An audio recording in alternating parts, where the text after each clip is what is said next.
Hello বন্ধুরা, good morning. Welcome back to my channel Juthika Adrija ব্লগে তোমাদেরকে অনেক অনেক ভালোবাসা।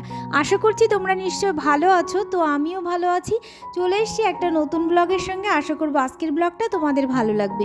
তো বন্ধুরা, আজ হলো সোমবার, এখন বাজছে সকাল 8টা, আর 8টা থেকে আজকের ব্লগটা স্টার্ট করলাম। তো বন্ধুরা, কিন্তু খুব সকাল সকাল ঘুম থেকে উঠেছি। উঠে সকালের যাবতীয় সব কাজ করে নিয়েছি। সকালের কাজগুলো দেখালাম না, কারণ আজকে তোমাদের সঙ্গে একটু অন্যরকম ভিডিও শেয়ার করব। কারণ আজ হলো আমার মেয়ের আর কি খেলার প্রতিযোগিতা অনুষ্ঠান, মানে স্কুলের একটা খেলাতে আমার মেয়ে তো যোগাতে একটু ভালো পেরেছে, তার জন্য অন্য একটা স্কুলে যেতে পেরেছে। তো সেখানেই আজকে খেলাধুলা হবে সারাদিন। তো স্কুলের আরও ছাত্রছাত্রীও বিভিন্ন বিষয়ে খেলাধুলার বিভিন্ন পার্টে অংশগ্রহণ করে তারাও ফার্স্ট সেকেন্ড থার্ড হয়েছে। তো তারাও সেখানে খেলা করবে। আমাদের পাড়া থেকে অনেকেই সেখানে খেলা করতে যাবে। সেটাও আমাদের বাড়ির কাছেই খেলা, যে স্কুলটাতে হচ্ছে সেই স্কুলটাও আমাদের বাড়িরই কাছে। তো সকাল সকালই 10টার মধ্যে ওখানে পৌঁছাতে বলেছে, যার জন্য সকাল সকাল তাড়াহুড়ো করে সব কাজকর্ম করে নিয়েছি।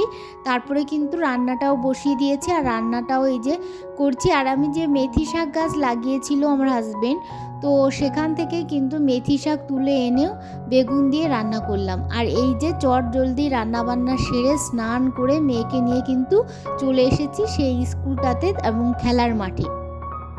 তো এখানেই নানান রকম খেলা হবে, সারাদিন ধরে খেলা চলবে।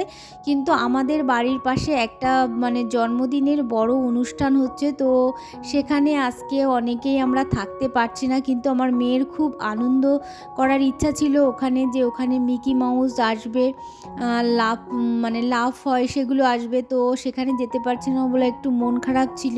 আর এখানে দেখো, সবার প্রথমে এই যে পতাকা উত্তোলনের মাধ্যমে অনুষ্ঠানটি শুরু হলো। তারপরে কিন্তু মাঠ পরিক্রমা চলছে। তো এরপর এক এক করে কিন্তু খেলা আরম্ভ হয়ে যাবে। তো এখানে সারা দিনটা কাটাতে বেশ মজাই লাগছিল, ভালো লাগছিল। আর আমার মেয়ের হলো গিয়ে ও যোগাতে এসেছে। তো সবার প্রথমে কিন্তু আগে দৌড় প্রতিযোগিতাগুলো হবে, তারপরে কিন্তু হাই জাম্প, লং জাম্প এগুলো হবে। তো তারপরে কিন্তু পতাকা উত্তোলনের পর তারপরে কিন্তু মাঠ পরিক্রমা হলো। আর এই যে একটু নৃত্যের মাধ্যমে অনুষ্ঠানটার একটু সুন্দর আরম্ভ করছে বাচ্চারা। তো দেখো কতটা ভালো লাগছে। আর এই যে কিন্তু দৌড়ানো শুরু হয়ে গেছে, দৌড়ানোর প্রতিযোগিতা কিন্তু শুরু হয়ে গেছে। 200 মিটার রান তো চলছে। তো এক এক করে কিন্তু অনেকগুলো খেলা এখানে অনুষ্ঠিত হয়েছে। তো তার মাঝখানে আমরা কিন্তু আবার একটু চলে এসেছি এই যে জন্মদিনের বাড়িতে।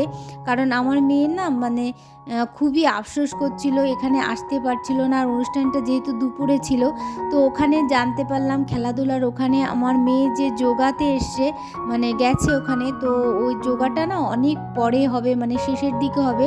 তো একটা মাস্টারকে ফোন নম্বর দিয়ে এলাম, আর উনি বললো যে তোমরা যাও ঘুরে এসো, আমি ফোন করে ডেকে নেব। তো এখানে এসে আমরা ঘন্টাখানিক কাটিয়ে গেলাম। আর এই যে দেখো বাড়িটা কত সুন্দর করে সাজিয়েছে, অনেক লোকজনও কিন্তু এসে গেছে, যেহেতু এখন দুপুরবেলা। আর এই যে যেখানে কেক কাটা হবে, যা জন্মদিন, হ্যাপি বার্থডে গার্ল, তো সেখানে তাকে বসানো হবে। তার জন্য সুন্দর করে কিন্তু স্টেজ করা হয়েছে, সিংহাসন আনা হয়েছে আর কি। আর এই যে একটা বাড়িতে গার্ডেন ছিল, সেটাও সুন্দর করে প্যান্ডেলের সাহায্যে একসাথে একদম পার্কিং করে দিয়েছে। খুবই সুন্দর লাগছে, সে প্যান্ডেলটাও খুবই সুন্দর হয়েছে। তো আর এই যে আমার মেয়ে এসে কিন্তু লাফাতে শুরু করেছে। আর ওই যে লাল পোশাক পরা রয়েছে, ওইটা কিন্তু হ্যাপি বার্থডে গার্ল। তো 5 বছরের হ্যাপি বার্থডে হচ্ছে ওর জন্য। খুব সুন্দর করে অনুষ্ঠান করছে, আর অনেক আয়োজন। এই যে এখানে কিন্তু ফুচকার স্টলও করা হয়েছে, 2টো ফুচকার স্টল এসছে।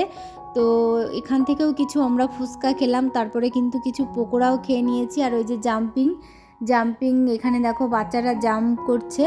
তো আমার মেয়েও কিছু সময় জাম্প করলো, বেশ খানিকক্ষণ এখান থেকে ওকে মজা করিয়ে নিয়ে তারপরে কিন্তু আমরা আবার ফিরে গেছিলাম মাঠে। এই যে কিন্তু আমরা আবার মাঠে চলে এসেছি, আর এই যে মাঠে কিন্তু খেলাধুলা চলছে। তো এখন প্রতিযোগিতা হচ্ছে, বল ছোড়া প্রতিযোগিতা চলছে এই মুহূর্তে, আর ওদিকে কিন্তু লং জাম্পও চলছে। তো এই খেলাটা আমার কাছে বেশি মজা হচ্ছে ওর জন্য। আর এই যে কিন্তু আমার মেয়ের যোগা শুরু হয়ে গেছে, আর এই যে মেয়ে কিন্তু ব্যায়াম করছে। তো আমার মেয়েটার ভাগ্য খারাপ যে ও যে কঠিন ব্যায়ামগুলো করে গেছিলো, এখানে মানে স্লিপ করে আর কি ইয়ে করা হচ্ছিল, ব্যায়ামগুলো পছন্দ মতো করা যাচ্ছিল না। ওই কাগজগুলো তুলে নিলে ওখানে যে ব্যায়াম লেখা থাকবে সেটাই করা হবে। তো মেয়ে কিন্তু সহজ ব্যায়ামগুলো পেয়েছিল, যার জন্য ও কিছু হতে পারেনি। যাই হোক, তারপরে খেলা শেষে সন্ধেবেলা এই যে অনুষ্ঠান বাড়িতে এলাম, আর এই যে খাওয়া দাওয়া। তো এ পর্যন্ত আজকের ব্লগটা এখানেই শেষ করছি। তোমাদের যদি কিছু ভালো লাগে অবশ্যই কমেন্ট করো, আর অবশ্যই লাইক করো। তো আজকের মতো টাটা, আবার দেখা হবে নেক্সট ব্লগে। ততক্ষণ কিন্তু তোমরা সুস্থ থেকো, ভালো থেকো। তো বন্ধুরা, অবশ্যই আমার চ্যানেলটি সাবস্ক্রাইব করে আমার পাশে থেকো, আর নতুন নতুন ভিডিও পেতে অবশ্যই তোমরা আমাকে কমেন্ট করে জানিও। তো ছোট্ট একটা ভিডিওর মাধ্যমে আজকের এই ভিডিওটা তোমাদেরকে শেয়ার করলাম।